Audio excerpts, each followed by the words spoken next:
Hey guys, welcome back to Reviews and How-Tos. I'm Tyler. Today we're checking out this callus and foot shaver. Now this is the second time I've bought this set right here. I didn't have to buy a new one because the old one broke or anything. I just lost it because I used it religiously pretty much after every shower. This one right here, my favorite little gizmo. This works great on your heels at removing dead skin and stuff. Absolutely love it.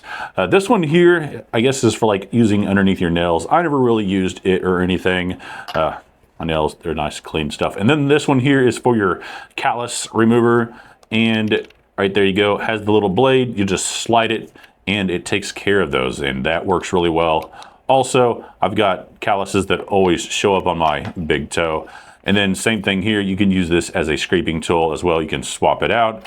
Comes with this little silicone pad, which I really don't know what to use it for, but it does come with it. And then it comes with a whole bunch of extra blades in here as well. So just be careful whenever you're opening this little box up, because that is what is inside of here, a whole bunch of blades. Be sure you put this somewhere safe.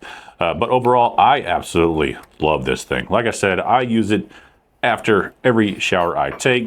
Keeps my heels nice and smooth. So if you're looking for something like this, I highly recommend this one. Go ahead and check it out.